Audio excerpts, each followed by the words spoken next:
Arizona Territory, 1883. The desert doesn't forgive anything. Not the heat, not the silence, not the years a person spends becoming smaller than they were born to be. Pull back far enough and sagebrush looks like nothing. A scatter of buildings against an indifferent sky. Dust on everything. The kind of town that doesn't notice what it loses move closer. A boarding house on the main street. Smoke from the kitchen chimney before the sun clears the ridge. Someone has been awake since 4 in the morning. Closer still. A woman at a stove, broad-shouldered, steady-handed. Eyes that notice everything and reveal almost nothing. She has been cooking for 22 people who will not say her name. She has been doing this for 5 years. Today is the last day. Because somewhere on the road south, a man is saddling a dark bay horse. And he is about to walk through that door and ask a question no one in this town has ever thought to ask. Arizona Territory, April 1883. The sun came up the same way it always did over sagebrush, slow, indifferent, like it had better places to be but was showing up anyway out of obligation. Clara Mae Sutton was already at the stove. She had been at the stove since 4 in the morning, which was not unusual, which was in fact the most usual thing about her life. The biscuits were done. The Wathan salt pork was crisping in the iron skillet, the good one, the one she hid behind the 2 bad ones so nobody would grab it for something stupid. The coffee was ready, had been ready for 20 minutes. 22 people would walk through that door in the next hour and a half. Not one of them would say good morning to her. Not one of them would notice that the biscuits were lighter today because she'd finally found a way to compensate for the threat coming in from the busted window on the north wall, or that the coffee was stronger than yesterday because she'd watched 3 men fall asleep at lunch on Tuesday and made a decision about it. They would sit down, they would eat, they would leave, and Clara Mae Sutton would wash their plates and start on lunch. 5 years. She had been doing this for 5 years at the Hargrove boarding house in Sagebrush, Arizona Territory, and she had gotten very, very good at disappearing in plain sight. Was ill as a skill, not one anyone taught her, one she'd developed the way you develop any skill that keeps you safe. Slowly, quietly, without anyone noticing you were learning it. She was 26 years old. She had 3 dresses, 2 pairs of boots. Good knife she kept in the left pocket of her apron because she'd learned that the kitchen knives walked. She had wide dark eyes that noticed everything, broad shoulders, hands that were rough from years of hot water and cast iron. A figure that Sagebrush had opinions about, loud ones usually in her direction. She had stopped expecting anything different about 2 years in, maybe earlier than that. The morning crowd came in the way they always did, loud, dusty, dropping hats on hooks without looking. 3 miners from a copper operation north of town. 2 merchants who talked over each other about freight prices. A cattle buyer named Gerald who smelled like last week and sat at the center table like he owned it. Clara moved through them the way water moves around rocks, not fighting, not stopping, just finding the path that was already there. Refill here. Extra biscuits there. The merchant on the left wanted his coffee black. He'd never said so out loud, but he pushed the cream away every single morning, and at some point Clara had stopped putting it in front of him. He hadn't noticed. They never noticed the adjustments, only the mistakes. She was on her 3rd pass through the room when the door opened. Different. That was the only word for it. The door opened differently, not louder, not dramatic. Just different, like the air in the room shifted before she'd even looked up. She looked up. He filled the doorframe. Not in a poetic way, in a literal way. The man was enormous. 6'3", maybe more. Shoulders like a barn door. Hands the size of dinner plates. Scarred and calloused in the ways of someone who had spent 20 years making the land do what he wanted through sheer physical negotiation. A beard that had clearly made its own decisions at some point, and nobody had argued with it since. A hat pulled low. Trail dust on everything. He stood in the doorway for a moment. Not looking around like a stranger. Not hesitating like someone unsure of their welcome, just taking in the room, measuring it, the way a man looks at a situation when he was already eyed and what he's going to do about it and is just confirming the details. Then he walked in, slow, unhurried, sat down at the end of the counter furthest from everyone else. Clara had seen a lot of men come through the Hargrove. Miners, merchants, drifters, ranchers, gamblers, lawmen, all kinds. She'd learned to read them fast because reading them fast was part of the job. Most men who looked like this one, big, quiet, trail-worn, or one of two things, either exhausted and harmless, or the kind of quiet that wasn't quiet at all. She couldn't tell yet which this one was. What she could tell was that nobody at the counter greeted him, which meant they knew him, and the fact that they knew him and still didn't greet him meant something specific about the kind of man he was. He didn't pick up a menu, didn't look at the chalkboard, just sat there. Clara brought coffee without being asked. Set it down, moved on. He didn't say thank you, neither did anyone else. That wasn't remarkable. What was remarkable was the way he watched the room while he drank it. Not with suspicion, not with interest in anyone particular. Just watched. Quiet. Like a man who had learned that watching was more useful than talking, and had made peace with that a long time ago. There was a plate at the end of the counter, left from the early rush. 2 squares of cornbread that hadn't been cleared yet. Clara had been meaning to get to it. Hadn't gotten to it yet. He looked at the plate, looked at the cornbread, reached out and picked up a square. Clara was at the far end of the room refilling Gerald's coffee and pretending not to notice Gerald's hand drifting too close to the edge of the table in a way she'd learned to sidestep without making it a thing. She heard the crunch of the first bite. Then silence. She glanced over. He had stopped chewing, not because something was wrong. His expression didn't say wrong. It said something else. Something that took her a moment to identify, because she didn't see it directed at her food very often. He set the cornbread back down, looked at it, then looked up, straight at the kitchen, straight through the pass-through window, straight at her, like he already knew that was where the answer was going to be. Who baked this? Low voice. Not unfriendly. Not loud. Just direct, the way a question is direct when the person asking it actually intends to hear the answer. The room didn't go quiet. Nobody else noticed. This was not the kind of room where questions about cornbread stopped traffic. But Clara noticed. She was already looking at him, had been since he'd stopped chewing. He held her gaze for a moment. One moment. Long enough that she registered he was doing it deliberately. Long enough that it wasn't accidental. Then he nodded once, picked the cornbread back up, finished it. Called for another plate. Clara stood at the pass-through for 3 seconds longer than she needed to.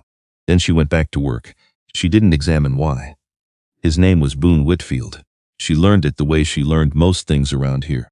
By listening to conversations she wasn't invited into, piece by piece, the way you gather something scattered. Boone Whitfield, mountain man, rancher, owned Copper Ridge, south of town, along the creek. Kept to himself, came down to Sagebrush maybe 4 times a year, less some years. Didn't socialize, didn't explain himself. The town had given up expecting either. Copper Ridge, one of the merchants was saying to the other, not bothering to lower his voice. 400 head. More this year, I heard. Man lives like a hermit up there. Man lives like a man who doesn't want company. Same thing, they chuckled. Boone, 2 seats down, gave no indication he'd heard any of it. Clara refilled his cup.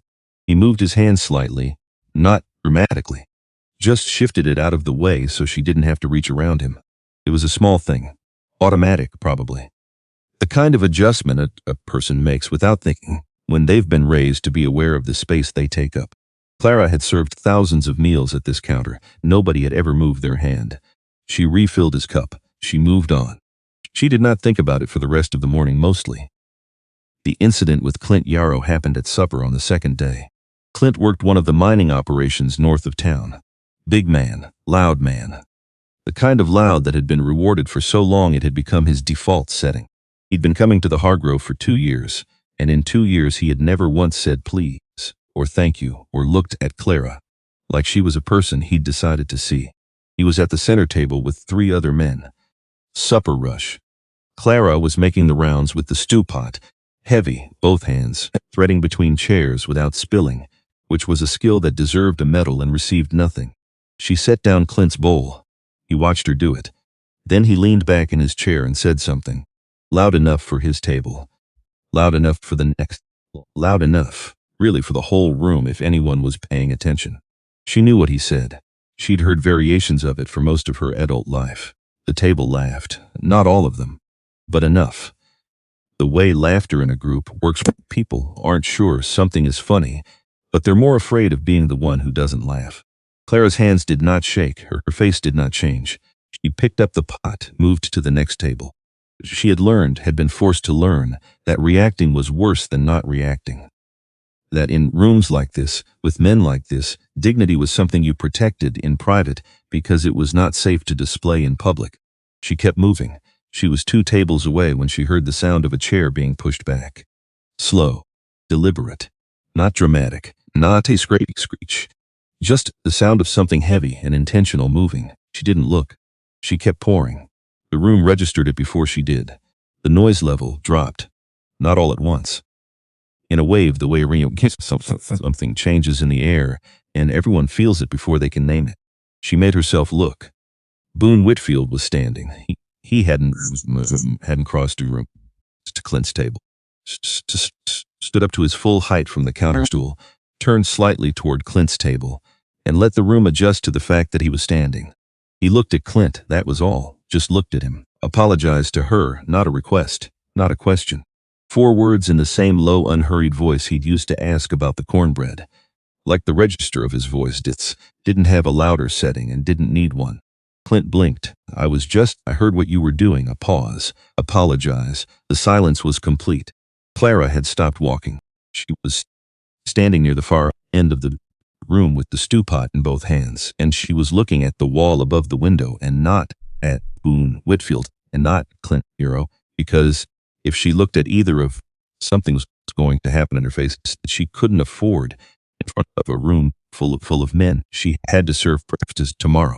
Clint looked around the table for support. He didn't find any. Sorry, he said, mostly to the table. To her, Boone said. A pause, longer this time.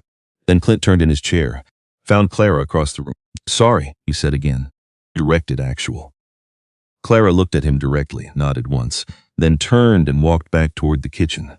She set the stew pot down on the counter, stood with her back to the door, pressed her palms flat against the wooden surface.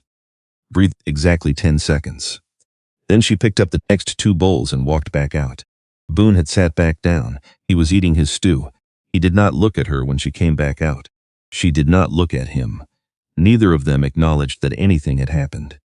But the table was quiet for the rest of the meal.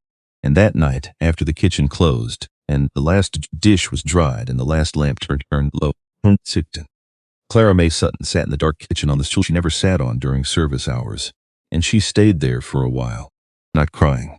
She hadn't cried in a long time, just sitting thinking about what it felt like when someone treated her word like it was worth enforcing.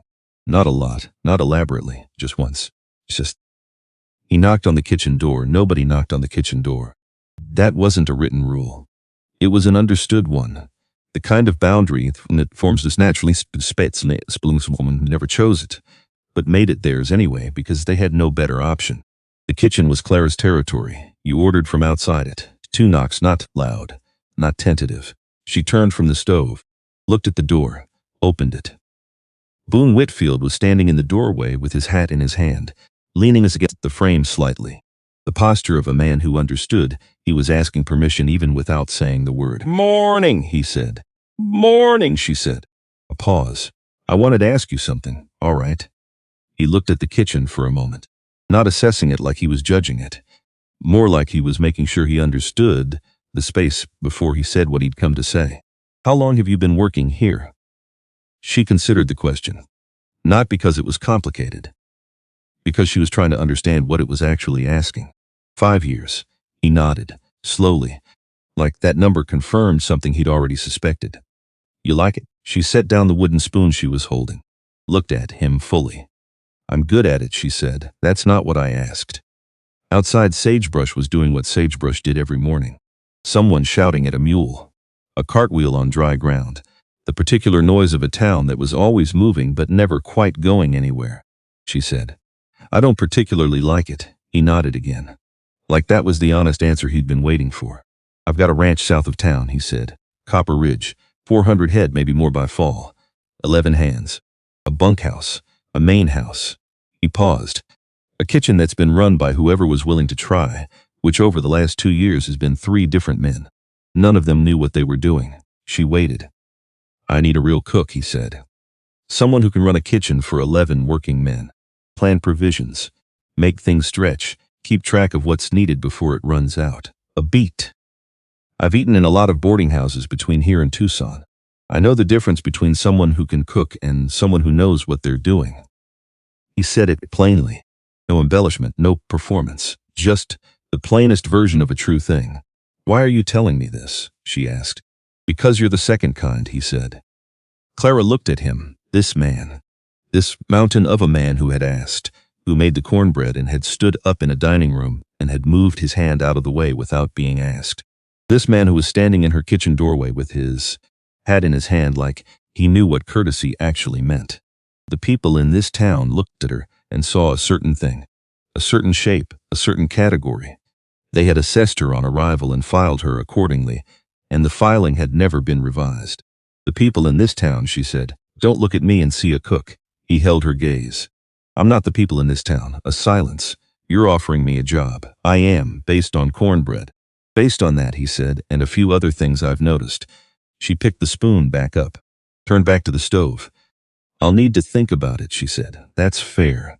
She heard him push off the doorframe, heard his footsteps cross back through the dining room. She stared at the pot on the stove. She thought about 5 years. She thought about the stool she sat on alone every night when the kitchen was closed. She thought about Clint Yarrow's table laughing and the wave of it moving through her like something cold. She thought about Boone Whitfield standing up. She thought about whether a person could spend another 5 years becoming increasingly invisible and still recognize themselves at the end of it. She gave herself until the end of the day to decide. That was the deal she made with herself at 9 in the morning while she was cutting potatoes. By the time supper was done and the kitchen was closed, she would know. By noon, she already knew. She just wasn't ready to say it out loud yet, which was when Edmund Foss knocked on the door to her room, not the kitchen door, her room door, upstairs, where she'd gone between lunch cleanup and the start of supper prep to sit for 20 minutes, because she was allowed 20 minutes in the afternoon, and she used them. She heard the knock and something in her went still. The specific kind of still that a body learns when it has encountered a certain kind of situation before. She opened the door. Edmund Foss was 50 years old, owned 3 buildings in Sagebrush, a dry goods store, a warehouse, and something he called an investment office that nobody had ever seen anyone actually invest in. By local arithmetic, that made him a man of property and consequence. He was also a man who, 8 months ago, had come to the kitchen and made her an offer. Not the kind of offer Boone Whitfield had made. A different kind. The kind expressed with the particular confidence of a man who has assessed a situation and concluded that the other person doesn't have better options. So he doesn't need to be polite about what he's suggesting. She had said no. He had not been gracious about it. In the months following, she had started thinking seriously about leaving Sagebrush. And it was only now, standing in her doorway looking at Foss's pleasant face, that she was admitting to herself clearly that those two things had not been unrelated. "Miss Sutton," Foss said, using his pleasant voice, the one that made the words sound reasonable on the surface. "Mr. Foss, I've heard you may be leaving us." She said nothing, waiting. "I want you to understand something," he said, "before you make any decisions. Sagebrush is a small place. People talk." He smiled in a way that didn't reach anything. If a woman in your position were to leave town with a man like Boone Whitfield, a single man, a man who lives alone out on that ridge, people would draw conclusions. She looked at him, steady, not giving him anything to work with. "Not fair conclusions, perhaps," he continued, "but conclusions nonetheless.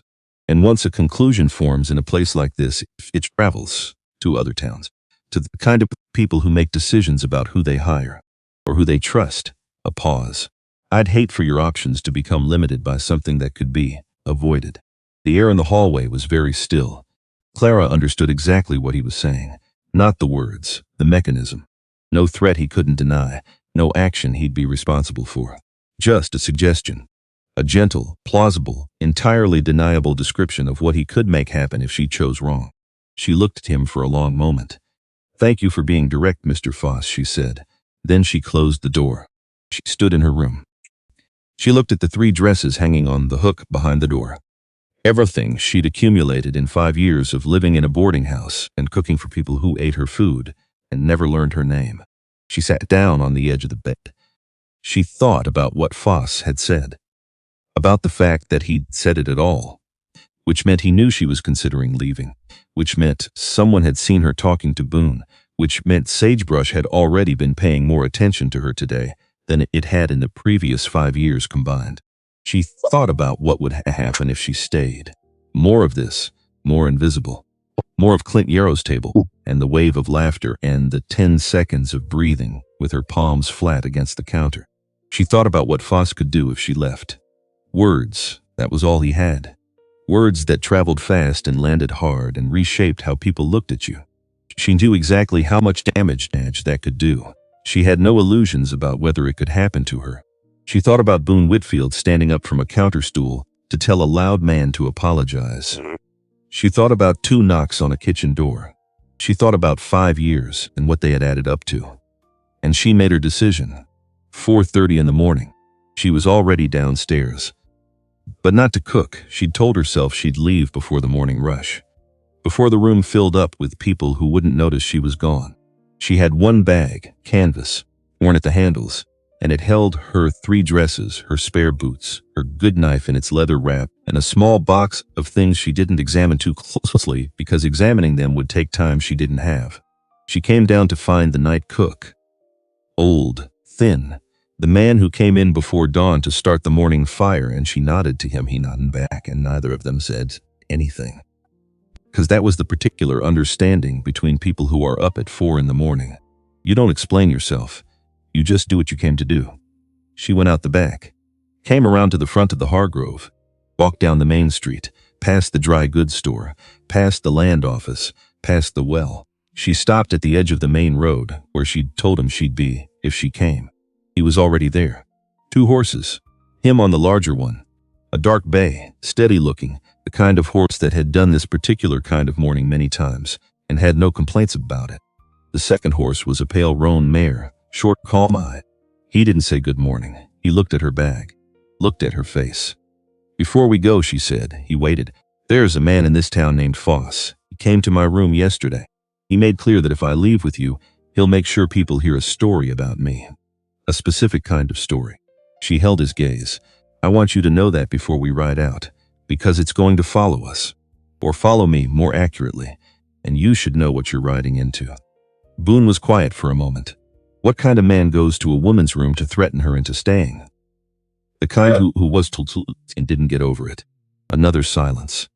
You still want to come? He asked. Yes, then let's go. She mounted, not graceful. She knew it wasn't graceful, but she got up and she settled, and she didn't ask for help, and he didn't offer any, and that was exactly right. They rode south out of Sagebrush in the direction of Chudge as the first gray light began to separate the sky from the land. The town behind them, the ridge ahead, the dust still cool under the horses' feet. She didn't look back, not because it would have hurt, because there was nothing back there that she wanted to see again. The first half hour they didn't speak.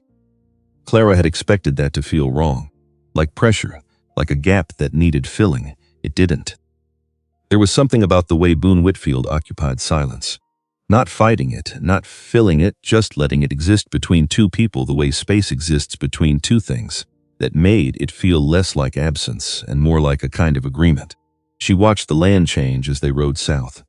Sagebrush bled into scrub and dry grass and the occasional stand of cottonwood that marked where water ran underground. The sky opened up the way it always did away from town.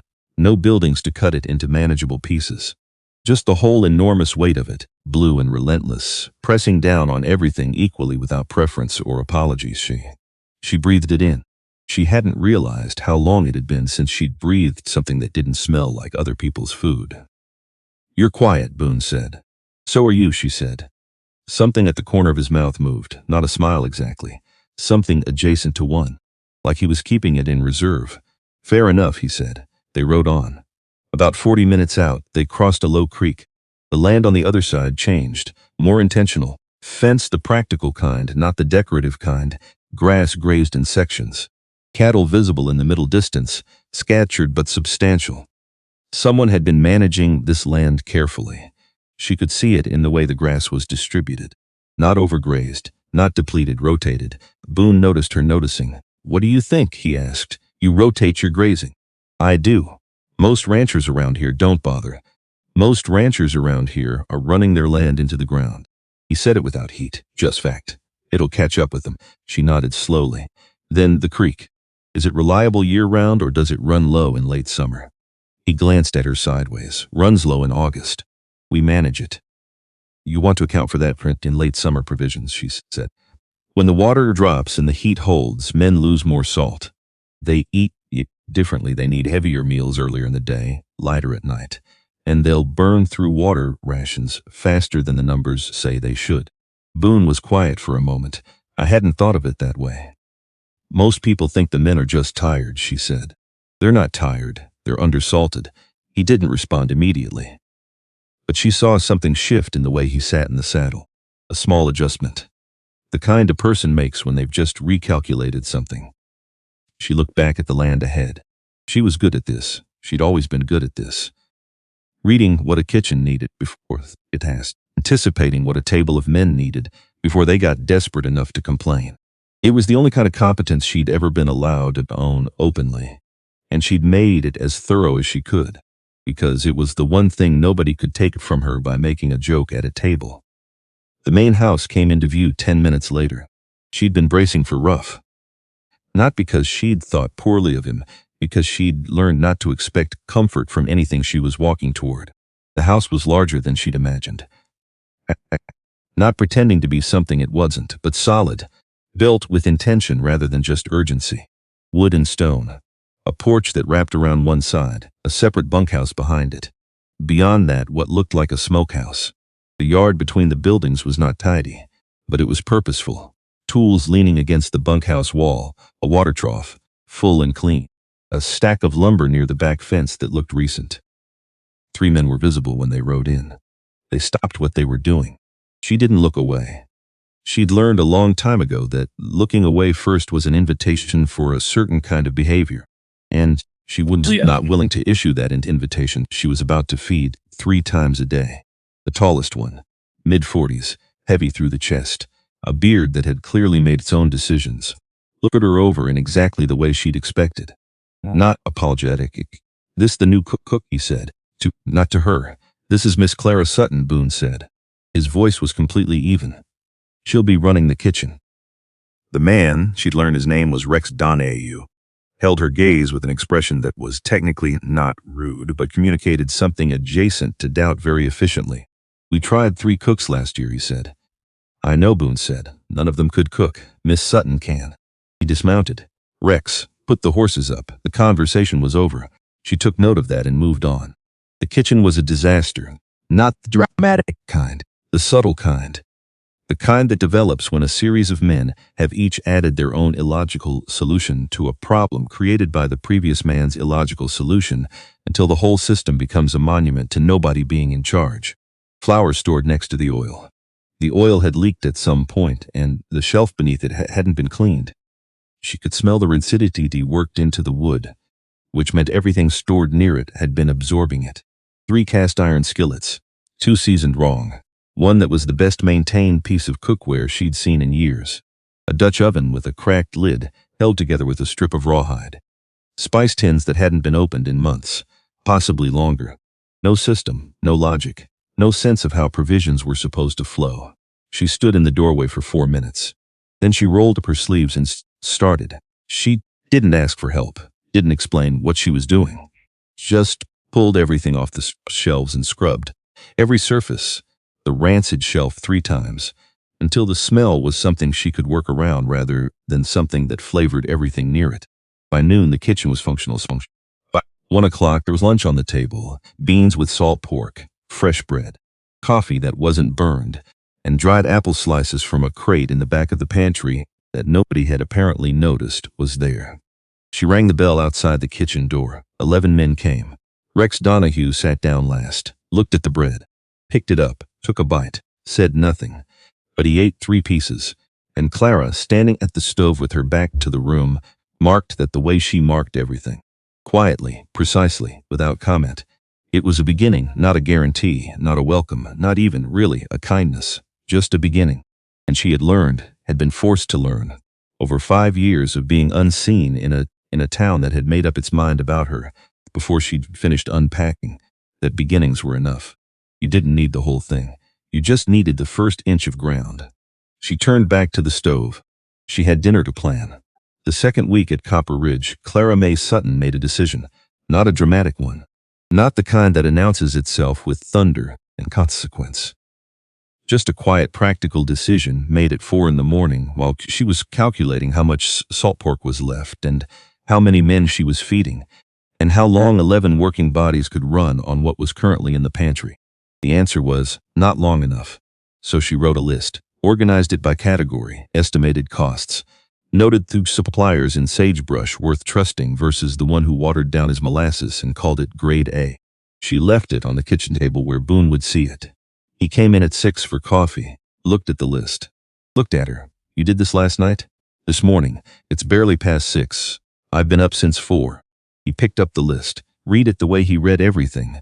Slowly, actually reading, not performing the act of reading. The Mercer supplier, he said. You crossed him out. His molasses is cut with water. I can tell by the consistency. You've been paying for Grade A and getting something considerably less than that. A pause. How long has he been doing that? Based on what's in the pantry, she didn't look up from the stove, at least 6 months. Boone set the list back on the table. I'll take care of it. The list or the supplier, both. He took the list, he left. And Clara went back to the biscuits, which was fine. That was fine. The kitchen by the end of that second week was hers. Not officially, not in any way anyone had stated out loud, but in the way that a space becomes a person's when they've reorganized every shelf, scrubbed every surface, found the system that the space was missing and installed it with their own 2 hands. The flour was in the cool corner now, away from the stove. The oil was on the opposite wall. The good cast iron skillet, the one with the perfect seasoning that someone had once cared for correctly, was on the hook closest to the fire. The spice tins had been sorted, the ones past their usefulness set aside for replacement. There was logic here now, her logic, which meant the kitchen worked the way a kitchen was supposed to work, which meant she could move through it in the dark if she needed to, which she sometimes did at 4 in the morning when she didn't want to wake anyone with a lamp. Tommy Greer had stopped knocking quite so tentatively. He still knocked. He always knocked. She'd noticed that about him from the first day, the way he'd stood at the door and asked permission before coming in, which had surprised her enough that she'd stood there a full 3 seconds before answering. Nobody knocked. Nobody asked. They just came in, or they didn't. But Tommy Greer, 19 years old, with a face that went red at the slightest provocation, and an earnestness that would either get him very far in life or get him hurt, Tommy knocked every single time. She'd started leaving biscuits on the side table near the door. Not because he asked. Because she'd noticed he was the one who came in before the others. Always first, always looking underfed in the specific way of young men who burn more than they eat. And she'd noticed he never took more than 1 biscuit, even when there were extras. The third time she left the plate out, he stopped in the doorway and looked at it. Those for everybody? They're for whoever gets here first, she said. He looked at her, then at the biscuits, then back at her. I'm the only one up this early. I know, she said. He turned red from his collar to his hairline, took a biscuit, ate it standing in the doorway like he wasn't sure he was allowed to come in all the way. It was the most uncomplicated kindness she'd extended in years, which was a thought she didn't examine too closely.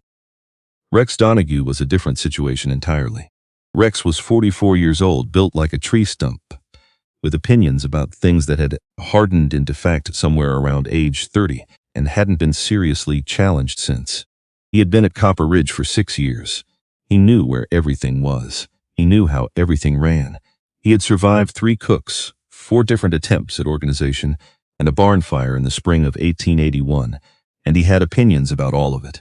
His opinion about Clara was not subtle, not hostile exactly, more like professionally skeptical.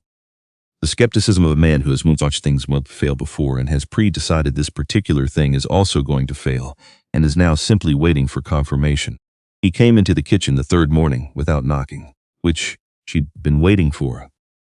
He went straight to the counter, picked up the loaf of she'd set to cool for lunch, and tucked it under his arm like he owned it. She was at the stove with her back to him. She heard it, set down her spoon, turned around. That's for lunch, Rex. I'm hungry now. There are biscuits in the tin on the 2nd shelf. I want the bread. She walked to him, directly, held out her hand. He looked at her hand, at the bread under his arm, back at her hand. The calculation in his eyes was visible. He was deciding what this moment was, what it meant, whether it was worth the cost. She waited. He put the bread back, didn't say anything, just put it back and walked out. She turned back to the stove, did not exhale loudly until she heard the door close. Because Rex Donahue outweighed her by 80 pounds and had been on this ranch 6 years longer than her, and the only thing she'd had in that moment was that she had not flinched. That was enough. It would have to be. 2 weeks in, Boone came to the kitchen doorway, hat in hand, leaning against the frame. The way he came to the kitchen, like he knew he was on her territory and was choosing to acknowledge it. "Kitchen working for you?" he said. "It's fine, Clara." She looked at him. "Is it set up the way you need it?" She put down the wooden spoon. She thought about the Dutch oven lid she'd been working around, the way the stove pulled heat uneven on the left side, which she'd been compensating for by repositioning pans every 40 minutes.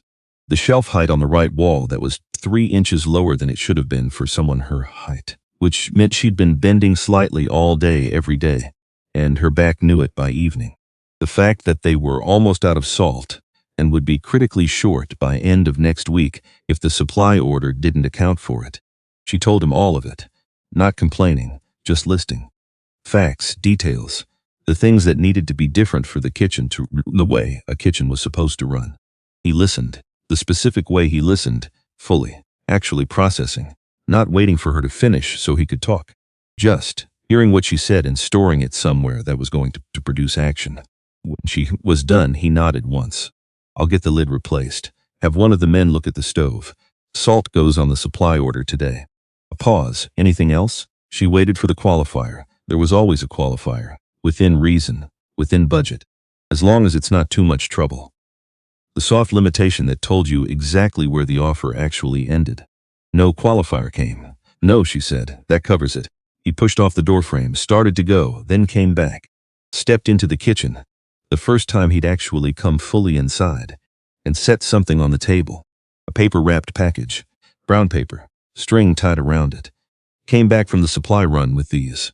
Wasn't sure if you'd want them." She looked at the package, opened it, 6 spice tins sealed, labeled in a careful hand: thyme, rosemary, smoked paprika, dried mustard, caraway, coriander. She looked at the tins for a moment without saying anything, because she hadn't asked for these. She hadn't put them on any list. She hadn't mentioned them. He had watched what she was working with.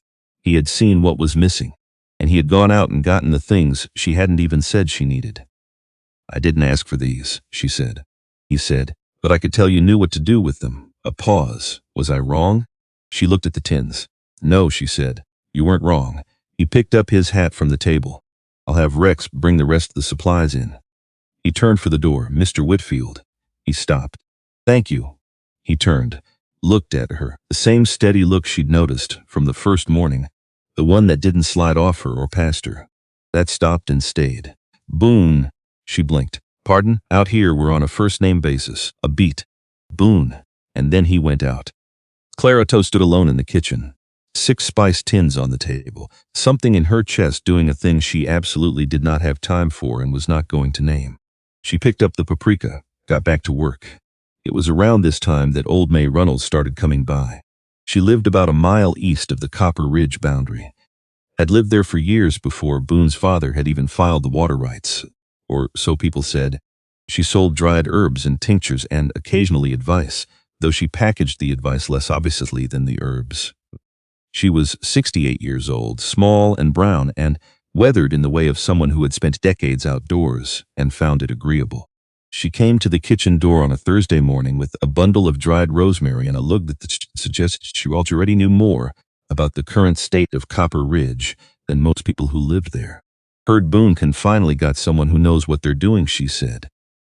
"I've been here 2 weeks, Clara said. "Long enough." Old May set the rosemary on the counter without being asked. "You got any of that coffee going?" Clara poured her a cup. Old May sat at the kitchen table, the corner of it, the spot that was out of the work path, and drank it without comment. She didn't pepper Clara with questions, didn't offer unsolicited opinions about the kitchen or the ranch or Boone Whitfield.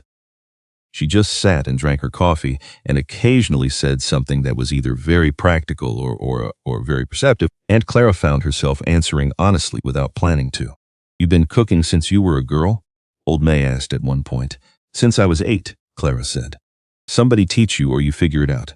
Both. My mother first, then I figured out the rest." Old May nodded like that was the right answer. Figuring out is better anyway. What someone teaches you, you do their way. What you figure out, you do yours. She finished her coffee, set the cup down neatly, stood up. "I'll come back next week," she said. It was not a question. "All right," Clara said, and she did, every Thursday. Sometimes she brought herbs. Sometimes she brought news from the surrounding ranches that Clara had no other way of knowing.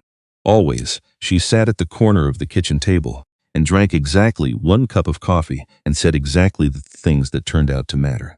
Clara had not had a friend in a long time. She wasn't entirely sure that was the right word for what Old May was, but it was the closest word available. 3 weeks after Clara arrived at Copper Ridge, a wagon came up the road from the direction of Millstone. She saw it from the kitchen window, the one that faced the main yard. 2 horses, black, matched, well-kept. A wagon that was not the kind you used for hauling, the kind you used for arriving. 2 people on the front seat. A man driving, older, broad, in the way of a man who had once been physically powerful and had since transferred that power into money and preferred it that way. And beside him a woman. Clara's hands kept moving. She was chopping. She kept chopping. The woman was tall, fair-haired.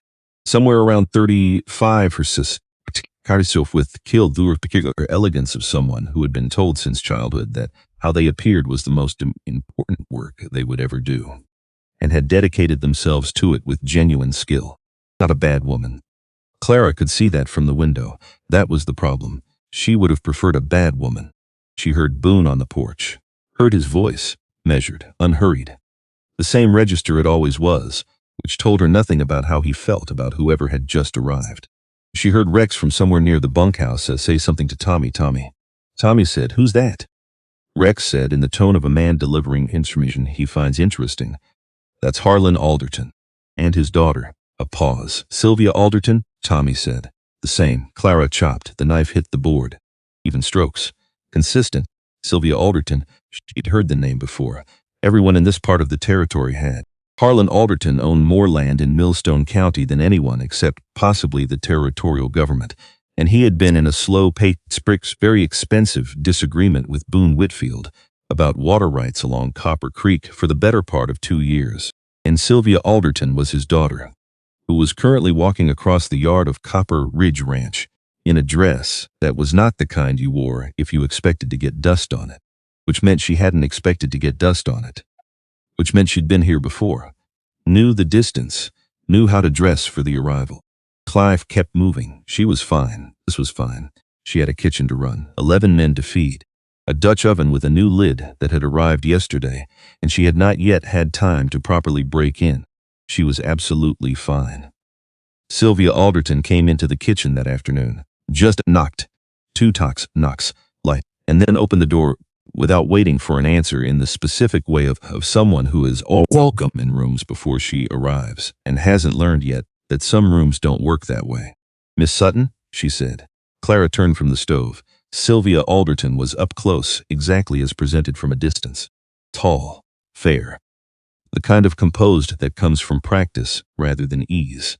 She had gray eyes and a way of holding her shoulders that Clara recognized as the physical result of life of being looked at. "Mrs. Alderton," Clara said. "Please." She smiled. It was a real smile. That was the first surprise. "I wanted to come and introduce myself. Boone mentioned you'd take over the kitchen." "I have. It smells wonderful." She stepped further in, looked around with genuine curiosity. "My goodness, it's so organized. I find it works better that way." "I'm sure it does." She turned back to Clara. I've been told your cornbread is the reason he hired you." Clara looked at her steadily. Among other things, something flickered in Sylvia's expression. Amusement, maybe. Something knowing. "Of course." She glanced at the stove. "What are you making?" "Lamb stew." "Bread for supper. Would you mind if I stayed a moment?" "I won't be in the way. Kitchens are the best rooms in any house. My mother always said that." Clara studied her. "Then stay if you like." So Sylvia Alderton pulled a stool to the corner that was out of the work path and sat down. She didn't hover. didn't offer unsolicited opinions.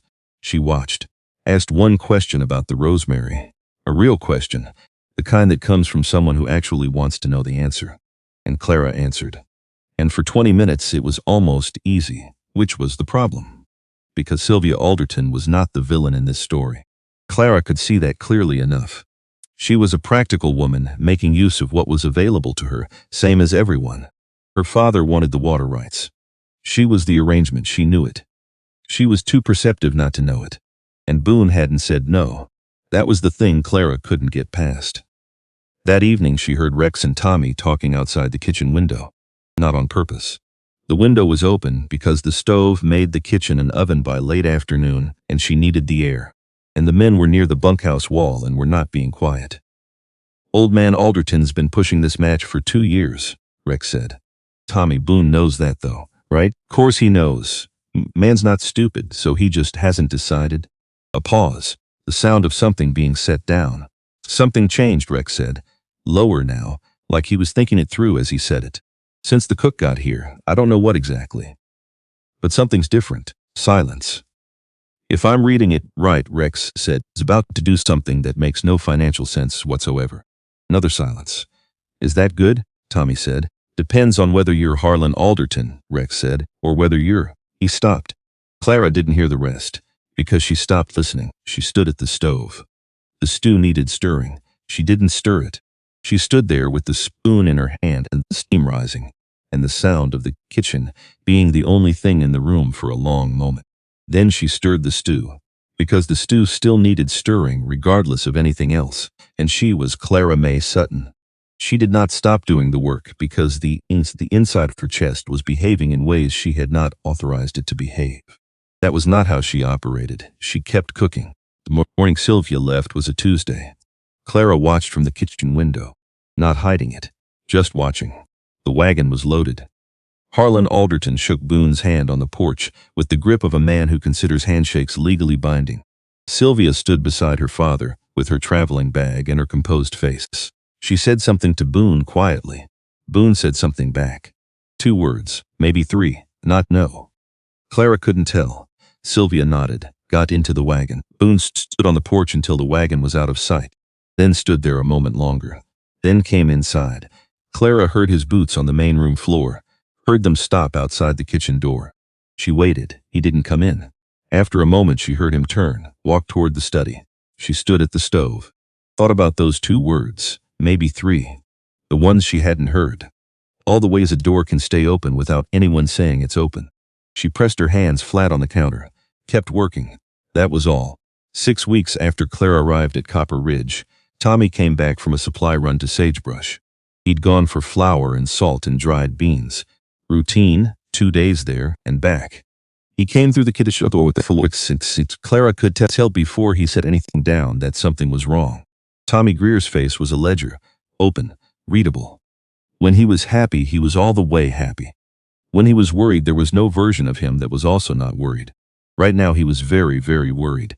Miss Sutton, set the supplies down, Tommy. Yes, ma'am. He set them down. Stood there, not leaving. Whatever it is, she said, just say it. He looked at his hands, then at her, then back at his hands. There's talk in Sagebrush. He kept face to tell. What kind of talk? About you? He swallowed. About why you left. About Mr. Whitfield. There's a story going around that you left because there was trouble with a married man, and that your previous employer. Who's telling it? Foss, Tommy said, almost a whisper. Of course, Foss. Because a man like Edmund Foss did not go home and accept being told no. He went home and found the cheapest available tool of retaliation, and the cheapest available tool against a woman with no family name behind her, no husband, no property, no shield, was her reputation, which had always been vulnerable, which she had always known was vulnerable, which she had somehow, in the specific warmth of the last 6 weeks, allowed herself to stop protecting the way it required protecting. Her hands were not steady, she noticed that, turned slightly so Tommy couldn't see them. Thank you for telling me, she said. I mean that. Miss Sutton, it isn't true. Whatever he's saying, it isn't true. I know it isn't true, Tommy. I wanted you to know I know that. His face was still red, still earnest, for whatever that's worth. She looked at him. This boy. 19 years old, with his open face and his courtesy, and his habit of standing in doorways, eating biscuits, because he wasn't sure he was allowed to come all the way in. "It's worth more than you know," she said. He left. She stood in the kitchen. 10 seconds. 20. Then she closed the stove vent, wiped her hands on her apron, and went to find Boone. She found him in the barn, working on a saddle, just a man sitting on a crate with worn leather and a tool, and the focused quiet of someone doing a job that needs doing. He looked up when she came in, looked at her face. Whatever he saw there, he set the saddle down. "What happened?" he said. She told him. Not just the new part, the whole thing. Starting with Foss at her door the night before she left. The offer he hadn't made. The threat he had. The way she'd left without telling Boone the full extent of it, because she hadn't wanted him to feel responsible. The way Foss had apparently gone home and done exactly what he'd promised. She said all of it, without embellishment, without the emotion leaking into her voice, because keeping it out of her voice was the only thing that let her say all of it without stopping. Boone sat very still. When she was done, the barn was quiet, dust in the air, a horse shifting in the next stall. "How long have you known Foss was telling this story?" He said, "As of 20 minutes ago, but you knew he would." "I knew he might." "Clara." She looked at him. He was watching her with an expression she couldn't fully read, something beneath the controlled surface, something with actual weight in it. "I'll ride to Sagebrush," he said. "No, immediate, firm. It's my name, it's my fight."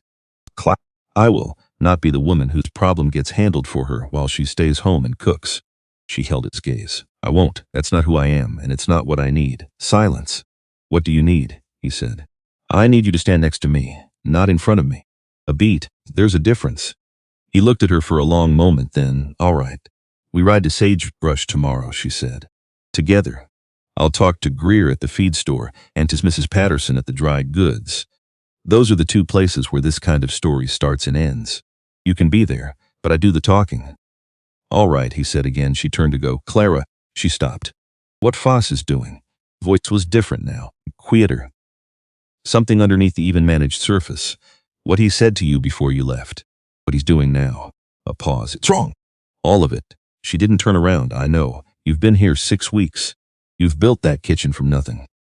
You fed 11 men through that heat wave last week without one complaint." He stopped. Started again, like the words weren't cooperating the way he wanted them to. "You've become something this ranch runs on. Not just the cooking. You." She was very still.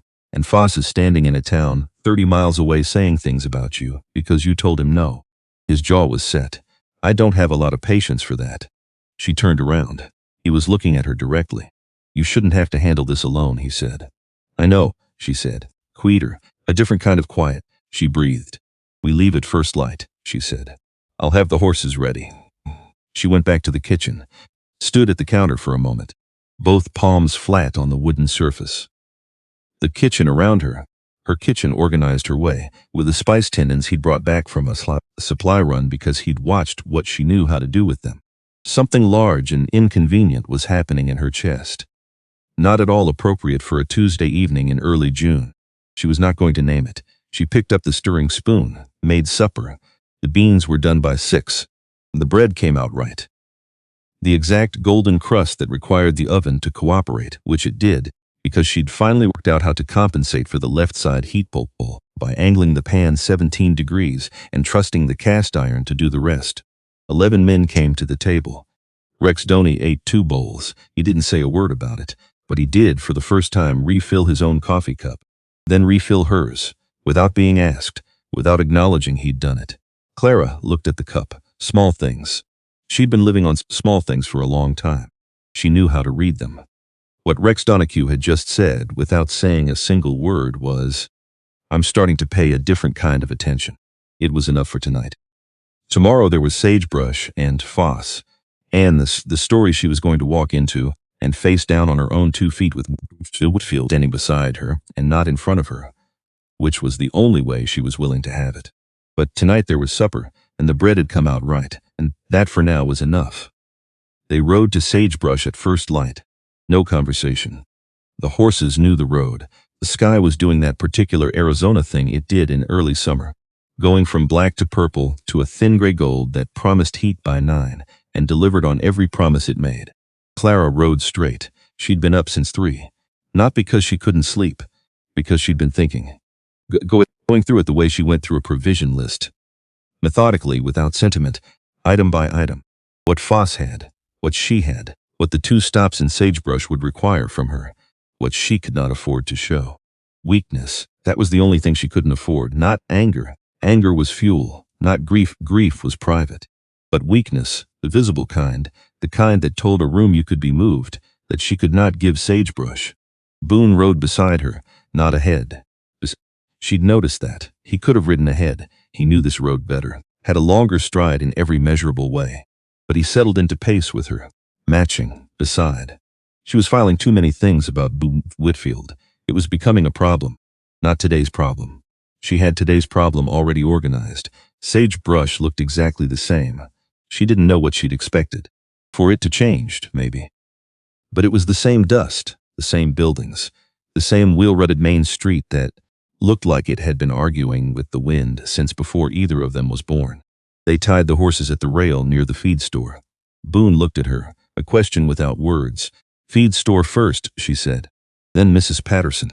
He nodded, fell into step beside her. Greer's feed and supply was already open. Abel Greer ran it on the same principle Clara ran the kitchen. You got there before anyone needed you. You were ready before they arrived. The bell above the door announced them. Abel Greer looked up from behind the counter. He was 60, lean, with the kind of face that had been sun-weathered into something honest. He'd been in Sagebrush since before it had a name. He remembered everyone. He remembered Clara. "Miss Sutton," he said. And then with a slight adjustment of expression, "Mr. Whitfield." "Mr. Greer," Clara said. She walked to the counter. Not fast, not slow, just direct the way she walked into a kitchen that needed sorting. "I understand there's been talk," she said. Abel Greer's expression did the thing expressions do when they're trying to decide how much they already know and how much they're willing to confirm. "There's always talk in Sagebrush, specific talk, about me, about why I left, about my time at the Hargrove." She looked at him directly. "I'd like you to hear the accurate version from me directly, since you're one of the people in this town whose word means something." Abel Greer looked at Boone, then back at Clara, and something in his face settled, the way a scale settles when the weight is distributed correctly. "I'm listening," he said, so she told him. Not everything, the essentials, the job offer, the honest one, the work she'd been doing at Copper Ridge, the kitchen she'd built, the men she fed, the provisions she tracked. The source of the story, she said Foss's name plainly, without drama, and watched Abel Greer's jaw do something small and telling when she said it. He knew, of course he knew. Abel Greer knew everything about everyone in Sagebrush. The question was only whether he'd chosen to believe Foss's version. "Edmund Foss," Abel said, slow, like he was tasting it. "He made an offer I declined 8 months ago," Clara said. "This is what comes after no." Abel looked at Boone. "She telling it straight?" "She's telling it straight," Boone said. 3 words, no decoration. Abel nodded once, the kind of nod that meant more than it showed. "All right," he said, and that was that. Mrs. Patterson's dry goods store was 3 buildings down. Helena Patterson was 58, stout, and ran the most efficient information network in the Arizona territory, under the cover of selling calico and canned goods. She knew everything. She shared selectively. Getting her on the right side of a story was worth more than a lawyer and cost considerably less. She was reorganizing thread spools when they came in. Looked at Clara, looked at Boone, looked back at Clara. "Well," she said. "Mrs. Patterson," Clara said, "I came to tell you the truth of something, because I'd rather you have that than the other version." Helena Patterson set down her thread spool. "Sit," she said. There was a small stool near the bolt fabric display. Clara sat. Boone stayed by the door, at Clara's slight nod. He understood. This was a different kind of room, a different kind of conversation, so Clara talked. And Helena Patterson listened in the focused, economic way of a woman who has heard 1,000 stories and knows the real ones from the performed ones. When Clara was done, Helena was quiet for a moment. "Foss?" she said finally. "Yes. He came in here 2 weeks ago. Told me a story about you. I didn't repeat it. A beat. I want you to know I didn't repeat it." Something in Clara's chest loosened by a small measure. "Thank you. I didn't repeat it because it didn't smell right," Helena said. "A story that convenient for the man telling it usually isn't true." She stood up, went back to her thread spools, then said, without turning around, You come back through town. You come see me. I'll make sure the right version travels faster than the wrong one. Clara stood. I'll do that. They rode out of Sagebrush an hour after they'd arrived. The sun was higher now, the heat beginning its daily argument with the earth. Clara rode with her spine straight, and her hands steady, and the particular feeling of someone who has gone into a room expecting a fight and come out the other side with something better than a win. Not triumph, not relief. Just the solid ground of having told the truth in the right rooms and trusted it to do its work. Boone rode beside her the whole way back, which was exactly right. 3 days after they returned from Sagebrush, the letter came. Tommy brought it with the weekly supply delivery, handed it to Clara without ceremony because he was 19 and hadn't yet developed the instinct that tells you some pieces of correspondence change the room they enter. She opened it after lunch, alone in the kitchen, the ordinary quiet of a post-meal hour. Dishes stacked, floor swept, the stove banked low. The return address was a law office in Tucson. Her hand slowed. She read it once, set it on the table, looked at the wall, read it again. Her uncle Amos Sutton. She hadn't said that name out loud in 14 years. Since the land dispute that had split the family along a fault line nobody had ever repaired. Her father on one side, Amos on the other. And Clara, 12 years old, watching from a kitchen doorway as her father lost the only land he'd ever owned because the paperwork wasn't right. Because he'd had the truth but not the documentation. Because being right and being able to prove it turned out to be two completely different things. She hadn't known Amos was still alive. He wasn't anymore. He had died 7 weeks ago in Tucson. And in the absence of any other living Sutton the lawyer could locate, he had left this property to Hopene Termathian. Last known, the Hargrove boarding house, Sagebrush, Arizona territory, which was already out of date, but close enough that the letter had found her.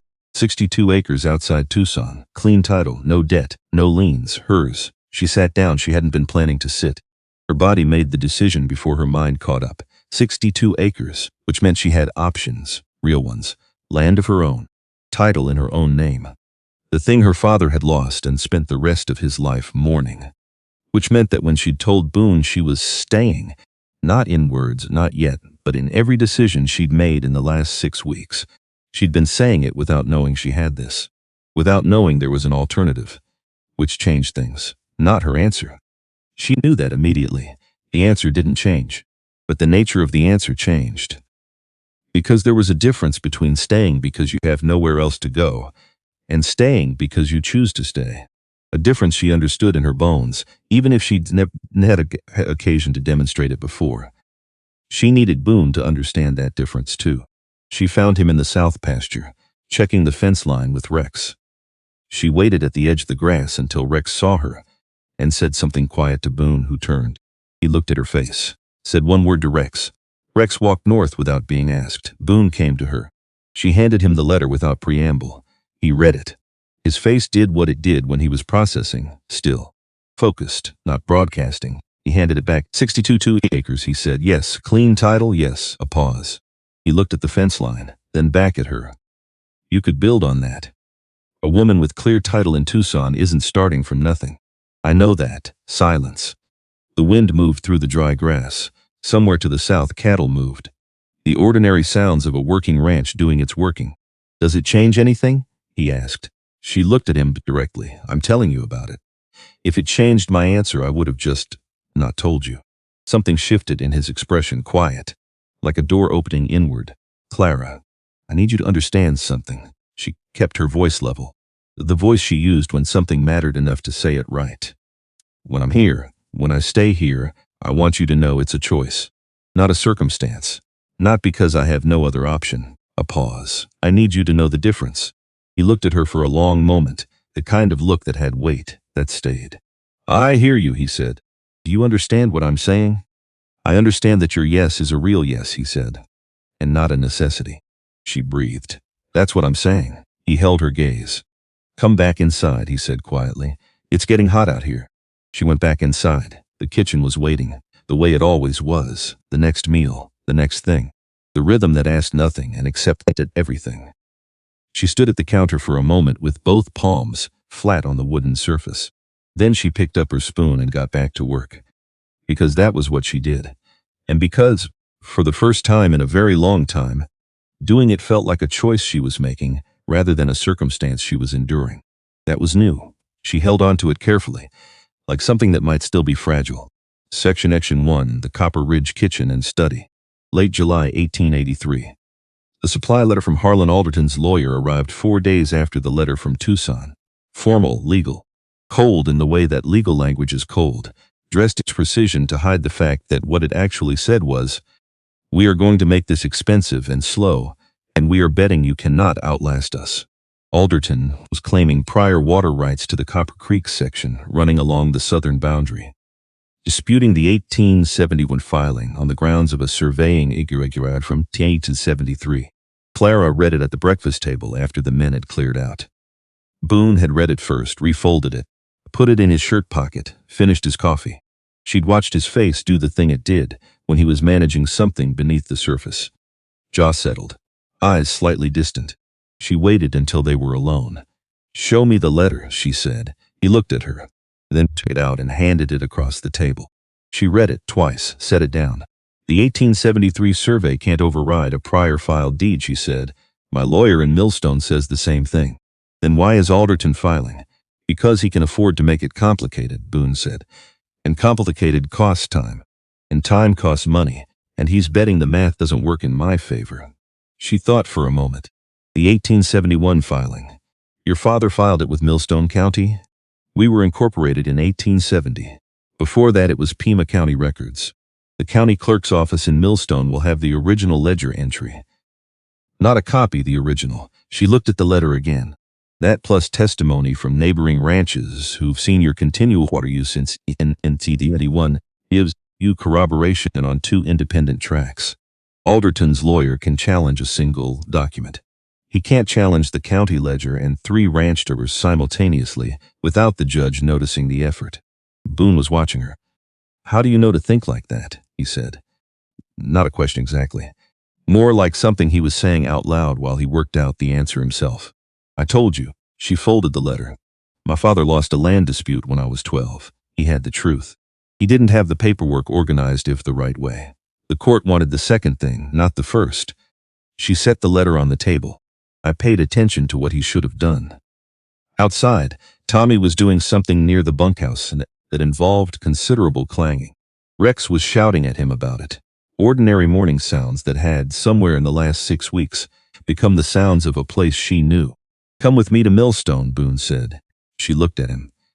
"I'm not asking you to speak in the meeting," he said. "Sutherfield handles the legal side. But I want you there, because you see things I miss." She thought about the kitchen, about 11 men who needed feeding, about the fact that Rex, in some private recalculation over the past weeks, had started setting her coffee cup out in the morning before she came downstairs. Not every morning, but often enough that she'd noticed it and chosen not to comment on it. "How long?" she said. 2 days, maybe 3. I'll need someone to handle the kitchen. I'll ask Tommy. Tommy will burn the biscuits." "Tommy will burn the biscuits," Boone agreed, with the straightforward certainty of a man who has observed this particular reality before. "But the men can survive 3 days of Tommy's biscuits," she considered. "Tell Tommy not to touch the good skillet, and I'll leave written instructions for every meal." Something moved at the corner of Boone's mouth. Not quite a smile. Adjacent to one. "All right," he said. She went back to the stove. Behind her, she heard him stand, heard him cross toward the study where he kept his documents. Then she heard him stop. "Clara," she turned. He was standing in the kitchen doorway, leaning against the frame, hat in hand, the habitual posture she'd come to recognize as his particular way of asking without using the word. "Thank you," he said. "For." He paused, like he was choosing the right word rather than the first word. "For thinking about it the way you do." She looked at him for a moment. "It's just a problem," she said. "Problems have solutions. Not everyone sees it that way. Not everyone paid attention to the right things growing up," she said. He held her gaze, then nodded once, went back to the study. Clara turned back to the stove. She stood there for a moment doing nothing before she remembered what she was supposed to be doing. Then she did it. Millstone was larger than St. Sagebrush, more settled, more permanent. The kind of town that had decided it was going to become something and had been working at it for 20 years with moderate success and considerable self-congratulation about the progress. 2 rooms at a boarding house on the main street. Different floors. Boone had arranged it before they left, without being asked, without making a point of it. She noticed that, and filed it in the same place she kept the spice tins, and the hand moved out of the way and beside, instead of in front. The meeting with Sutfield was late morning. His office was narrow and book-lined and smelled like paper, and the particular dusty permanence of legal work done carefully over many years. Sutherfield was a careful man, late 50s. He asked precise questions and took notes in a small, cramped hand, and when Boone answered, he listened with his pen moving. Clara sat in the corner chair and said nothing. That was the arrangement. Boone's case, Boone's documentation, Boone's fight. Her job was to watch. She watched.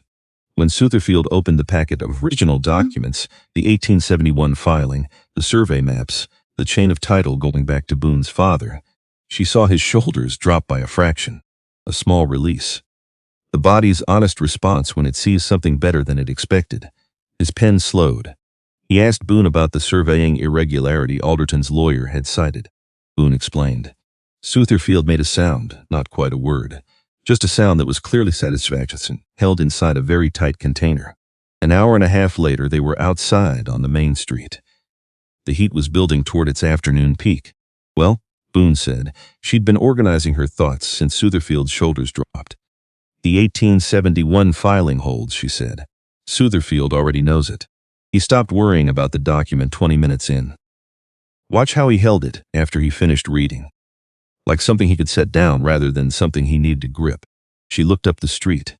The problem isn't the document. It's timing. Alderton's lawyer is going to try to push the hearing past winter, because a winter hearing on a water rights case costs you operational flexibility, and he knows it. Boone was looking at her with the full version of his detention. You need the neighboring ranch's testimony locked in before fall, she said. If Sutherfield can get that on paper in the next 4 weeks, Alderton's lawyer loses his best delay tool. Which ranches? Boone said. She'd thought about this the previous night, lying on the narrow boarding house bed staring at the ceiling while the town outside did its nighttime settling. She'd pulled a receipt from her bag that morning and written on the back of it during the ride. She handed it to him now. 3 names. The Reeves Ranch to the east, shared boundary, longest continuous history with the creek. The Garrity operation to the south had pulled water from the same source for 8 years and kept records of it. And old Wendell Price, who had been on his land since before the original filing, and whose words Millstone County was worth more than most legal documents, because he had never, in 30 years of disputes and negotiations, been wrong about a boundary or a water line. And everyone in the county knew it. Priority order, a note on each explaining why they'd be useful and what Sutherfield should ask them specifically. Boone held the paper for a moment. Read it the way he read things, fully, actually. Then he folded it carefully and put it in his shirt pocket, next to where he'd kept the Alderton letter. She noticed that. You hungry? He said. She blinked. What? It's past noon. You didn't eat this morning. She hadn't. She'd been too focused on preparing for the meeting to think about eating, which was a particular irony she didn't examine. There's a place 2 streets over, he said. Nothing like yours, but good. She looked at him. All right, she said. The restaurant was small. 6 tables, white cloth on each. The kind of place that took itself slightly more seriously than its surroundings warranted, which she found quietly endearing. She sat down. A woman came to take their order, set down water glasses, left. Clara sat across from Boone Whitfield in a restaurant in Millstone, Arizona territory and understood that she was, for the first time in her adult life, sitting on the other side of the transaction, being served instead of serving, waiting for something to be brought to her instead of carrying it to someone else. It was stranger than she'd expected, more emotional than she'd expected, in a way she hadn't anticipated and couldn't entirely account for. She didn't perform anything. That was the different thing. In the kitchen, even alone, even at the corner table with her own plate after everyone else had gone, there was always a slight vigilance. Old habit. The awareness that someone might walk in and she'd need to look like she was supposed to be there. Here, for some reason, she just sat. Boone ordered for both of them because he knew the place and she didn't, and she let him because it made sense, not because she was performing deference. There was a difference. She knew the difference. The food came. They talked about the neighboring ranches. She asked questions. He answered with the specificity of someone who had been paying attention to his land and his neighbors for 2 decades. She asked him to clarify 3 times on different points. Each time he did so without frustration, just circled back and said it differently until she had what she needed. By the end of the meal, they had a working plan for the testimony timeline. She had written it on the back of another receipt because that was what she had.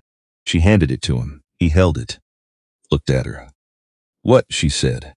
"Nothing," he said, which was the same word she'd used on him in the kitchen that morning. She'd caught him watching her think through a provision problem. Something moved at the corner of his mouth, not a full smile. The thing that lived adjacent to a smile on a man who didn't deploy them casually. She looked at her coffee cup. The ride home the following morning was quiet in the way their silences had become, inhabited, comfortable. The specific ease of 2 people who had stopped needing to fill the space between them and had started simply existing in it. Somewhere on that road, in that easy, unremarkable quiet, Clara became aware that something had shifted between them. Not dramatically, not announced, just different underfoot. The way land changes character when you cross from one grazing section to another. No marker, no fence. You just notice the quality has changed because you've been paying attention. She had been paying attention. She thought he had too. They were back at Copper Ridge by noon. Tommy had burned the biscuits. She'd known he would. She'd left instructions. She'd been specific about the instructions. She'd even drawn a small diagram of the oven with an arrow indicating where the heat ran hottest. None of it had mattered. Tommy was standing in the kitchen looking at a tray of what had once been biscuits and were now a collection of small, blackened geological formations. Wearing an expression of genuine personal offense, as though the biscuits had made this decision specifically to embarrass him. "I followed the instructions exactly," he said when she walked in. She looked at the tray. "Did you watch the oven?" "I watched it. The whole time? Most of the time. Tom, there was a situation with Rex in the north fence post, and I was only outside for." "Tommy." He looked at the biscuits, then at her, then at the biscuits again, as if hoping they'd improved in the last 2 seconds. They had not. "I'll make more," she said. "I'll eat these ones," he said quickly. "They're probably fine on the inside." She looked at him steadily. He looked at the biscuits. "They're not fine on the inside," he admitted. She took the tray, started fresh. And Tommy sat at the kitchen table and ate 2 perfectly good apples that required no oven involvement whatsoever, and the ordinary sounds of the kitchen filled the room around them. And somewhere in that unremarkable domestic normalcy, Clara understood something she hadn't been ready to understand before she left for Millstone. This was home, not a place she'd been assigned, not a place she'd arrived at by the elimination of alternatives. Home. The word sat in her chest without argument. She set the new biscuits in the oven and adjusted the pan 17 degrees the way she always did and thought about that word for a while. Then she got on with the afternoon. Old May Runnels came by on Thursday, as she always did. She came in, poured her own coffee because she'd long since stopped waiting to be served, and sat at the corner of the kitchen table and looked at Clara with the particular expression of a woman who has noticed something and is deciding whether to say it. "You went to Millstone," Old May said, "with Boone, for the water rights case. I know why you went." Old May wrapped both hands around her cup. "I'm asking how it was." Clara kept working. "It was productive." "That's not what I asked either." Clara looked at her. Old May looked back, patient, unhurried, the way she was about most things. "It was." Clara started, stopped, thought about the restaurant, about sitting on the other side of the transaction, about the ride home in the easy quiet. "It was different," she said finally, "than I expected." Old May nodded, like that was the right answer, like she'd been waiting for Clara to find that specific word. "Different is worth paying attention to," she said. She finished her coffee, set the cup neatly, left the way she always left, without fanfare, without instruction, having said exactly the things that turned out to matter and nothing more. Clara stood at the stove after she'd gone. Thought about different. Thought about whether a person who had spent 5 learning to be invisible could actually learn to be the opposite of that, and what the opposite of invisible even was. She didn't have the answer yet, but she was starting to think it might be worth finding out. 2 weeks after they returned from Millstone, Edmund Fossen came to Copper Ridge. Squires making bread. The dough was at the first fold, which required a full advertences, which was why she didn't hear the horses on the road until they were already in the yard. 2 horses.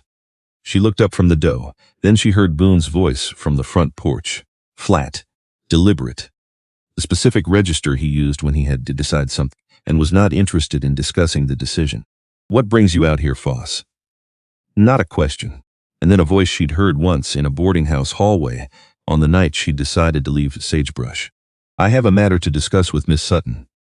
Her hand stilled in the dough. She breathed. Once. Then she wiped her hands on her apron, untied it, and set it on the counter, and stepped to the kitchen doorway. Boone was on the porch, standing in the particular way of a man who is not moving, and has no intention of moving. Beside Foss stood another man, younger, carrying a leather case, the unmistakable bearing of a lawyer who is being paid to be somewhere he'd rather not be.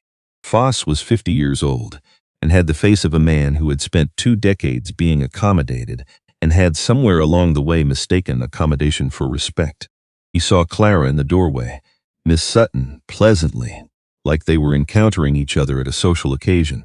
I hope you'll forgive the unannounced visit. Boone shifted his weight slightly, the beginning of a step forward. Clara shook her head once, a small motion just for him. She stepped out onto the porch. Mr. Foss, she said. I've come on a matter of some delicacy, Foss said. It concerns me as your late father's property, the original Sutton land claim, filed in Pima County in 1866. There's an irregularity in the transfer documentation from 1870 that my office has recently become aware of. If unaddressed, it could complicate your current inheritance from your uncle. He produced a document from his coat, held it toward her. She didn't take it. What you're referring to, she said, is the distress sale agreement between my father and the Territorial Land Office in September 1870, recorded in full, with both parties' signatures and a notary stamp from the Pima County clerk. She held his gaze. The document that would show an irregularity doesn't exist, Mr. Foss, because there isn't one. Foss's pleasant expression adjusted, thinned slightly like a coat that was starting to show wear. There are questions about the notarization. There are no questions about the notarization. She kept her voice even. When I received the letter about my uncle's estate, I understood immediately that you would eventually find some angle that pointed back to my father's land. It was one piece of history you knew about me that I couldn't simply walk away from. A beat. So I wrote to the Pima County clerk's office the same week I received the inheritance letter. I have a certified copy of the original 1870 filing. I've had it for 12 days. The lawyer beside Foss made a small movement, not toward Clara, away from her slightly. The instinctive adjustment of someone who has just realized they're on the wrong side of a prepared argument. You anticipated this, Foss said. His voice had lost something. The pleasantness still there, but structural now. The surface without substance.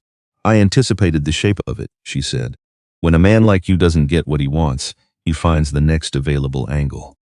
I had time to think about what angles were available. This was the most obvious one. Silence. Looked at Boone, then back at Clara, then at the document still in his own hand. Something moved through his expression, a rapid visible calculation. He was adding up what he had against what she had, and the sum was not what he'd come here expecting. Miss Sutton, she's answered your question, Foss. It was the first thing Boone had said since Clara came onto the porch. Final. The voice he used when a conversation was over, and he was simply informing the other party of that fact.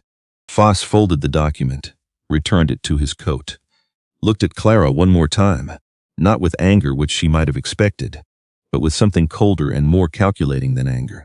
The look of a man revising a plan rather than abandoning one. She met it without flinching. Good day, he said.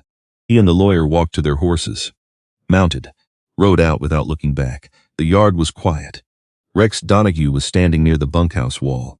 She didn't know how long he'd been there. He brought his hands together once, a single quiet clap that he directed at no one in particular. Then he turned and went back to whatever he'd been doing, as if nothing of particular note had occurred. From somewhere she couldn't see Tommy's voice. Did she just, Rex? Yes. Is it over? Yes, a pause. That was, yes, Rex said again, flatly, with the particular tone of a man who has stopped being surprised by something and is not going to elaborate on the moment of that stopping.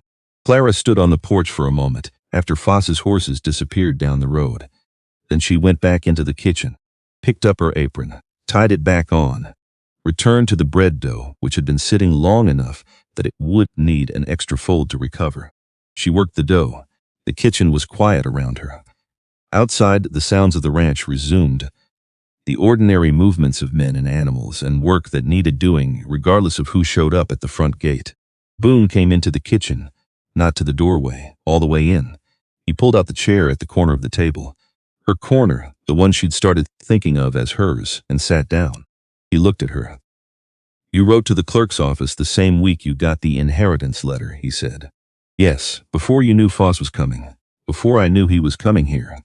I knew he'd find some angle eventually. Men like Foss always do." She kept working the dough. "My father lost his land because he didn't have the paperwork in order. I wasn't going to make the same mistake." Boone was quiet for a moment. "You've been carrying that possibility for weeks, without saying anything." There was nothing to say until there was something to say. He looked at her for a long moment. Something in his expression that she was learning to read. Not the controlled surface version, but the layer underneath it. The one that said what he was actually thinking rather than what he'd decided to show. "Clara," he said. "The bread needs another 3 minutes," she said. "Clara." She looked up. "What Foss came here to do today," she said. "But he tried. That was the last move he had." A pause. "He won't be back." "I know," she said. "I want you to know that I know what you did. How you prepared, how you handled it."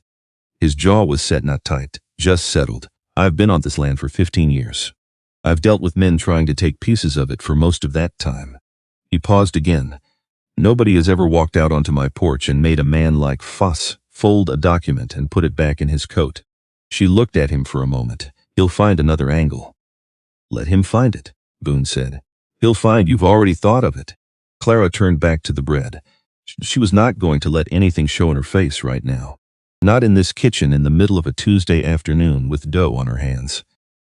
"The bread'll be ready in an hour," she said. "I'll be here," he said, and he was. He sat at the corner of the kitchen table and read through the water rights documents Sutherfield had sent, making occasional notes, while Clara finished the bread and started on supper. The kitchen was quiet in the way. It was quiet when two people were working near each other and didn't need to fill the space between them with noise. Was Clara thought one of the better hours she'd spent in a very long time. She didn't say so, but she thought it. The water rights case resolved on Thursday in early October. The county judge in Millstone reviewed the 1871 filing, the original ledger entry from the clerk's office, and the written statements from Reeves Garrity and old Wendell Price, whose testimony took up 4 handwritten pages and left no reasonable room for doubt about who had been using Copper Creek and for how long. Harlan Alderton's lawyer filed for an extension. The judge denied it. On Thursday afternoon, the withdrawal was official. The news came out with the weekly supply run, delivered by a hand named Denny who had ridden the Millstone Road faster than strictly necessary and arrived grinning before he'd gotten down from his horse. Boone heard it, let out a slow breath, nodded once. Went back to the fence inspection he'd been doing, because the fence still needed inspecting and the case being over didn't change the condition of the fence. Clara heard it in the kitchen, kept making gravy. Because the gravy needed to be done, 6 and 11 men needed to eat, and the rhythm of the kitchen waited for nothing, which was the best thing about it. It was always the next thing, always the meal that hadn't happened yet. But she smiled while she stirred, just for a moment, just for herself.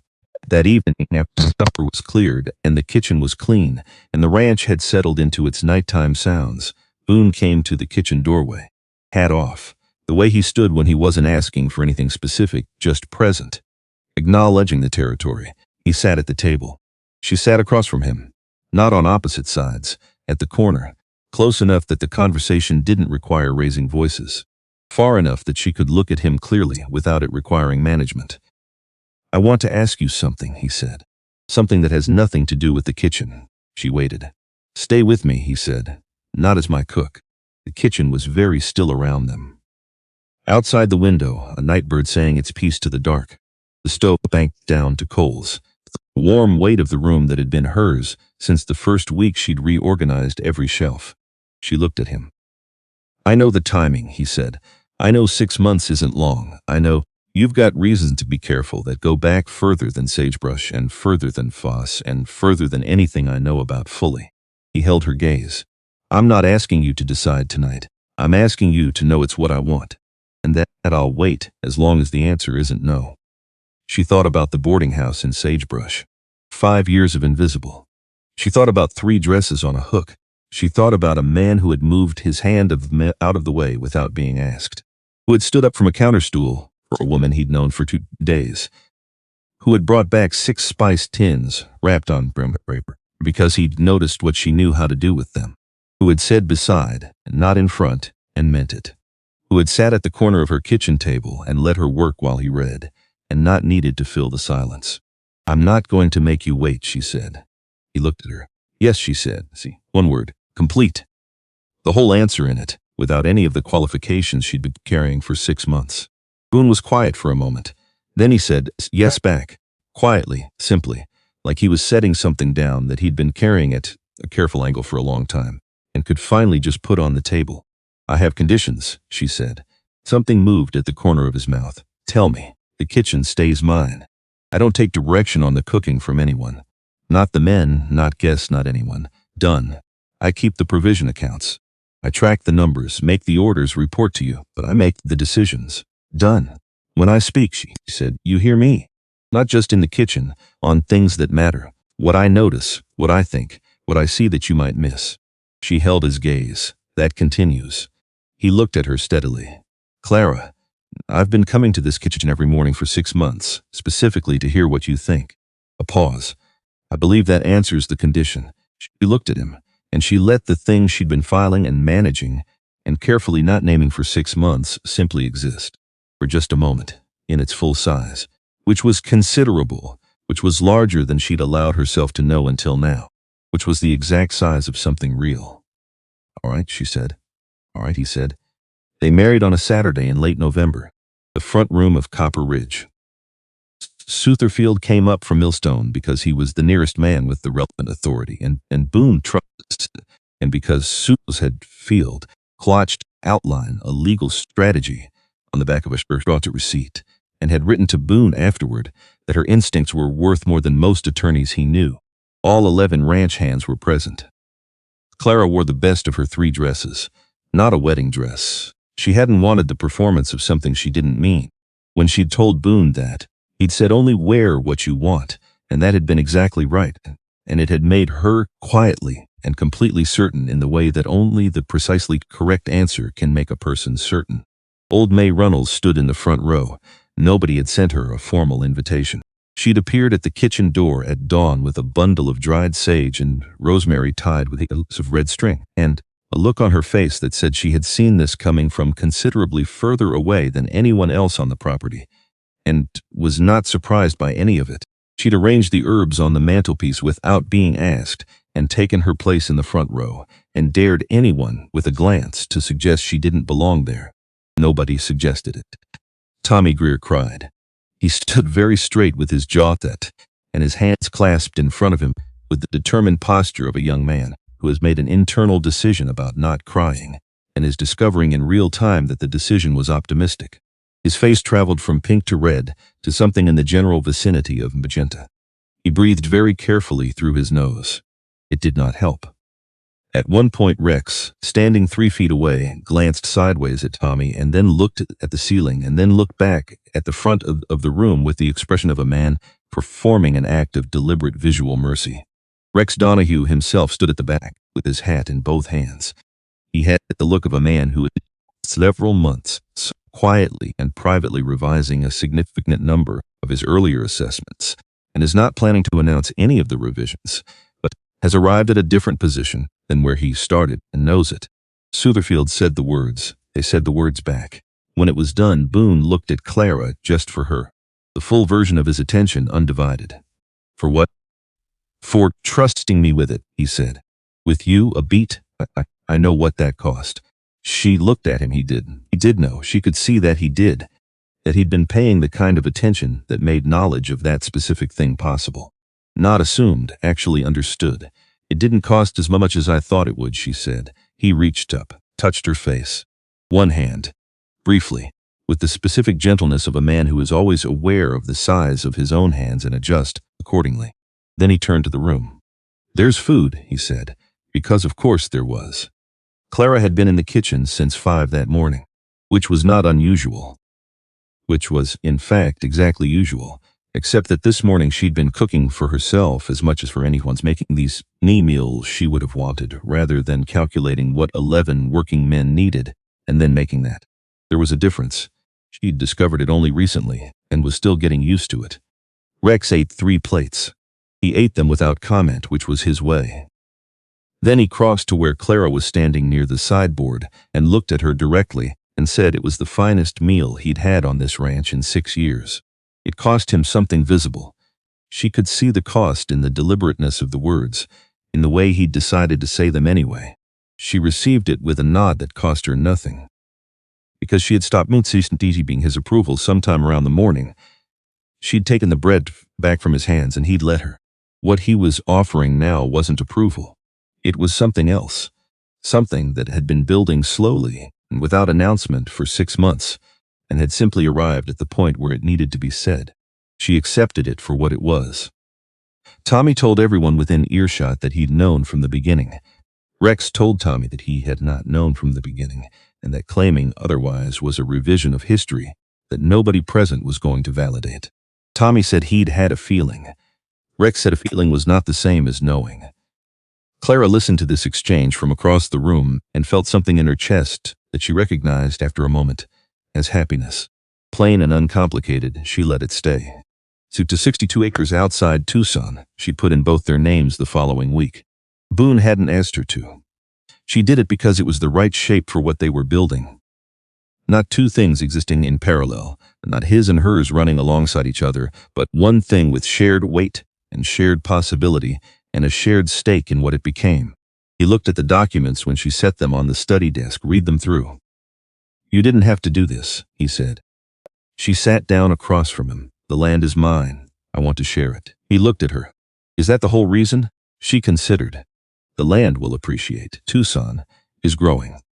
Whoever holds that title in 20 years is going to be in a considerably different position than whoever holds it today." She paused. "But no, that's not the whole reason." "What's the whole reason?" "We're married," she said. "I think that means something. The land should reflect what it means." He looked at the documents, then at her. Something quiet and steady in his expression that she learned over these months was what it looked like when Boone Whitfield was moved by something and had decided not to perform being moved by it. "Thank you," he said. "You keep saying that. You keep doing things worth saying it for." She stood up, went back to the kitchen. She was smiling when she got there. She didn't try to stop it.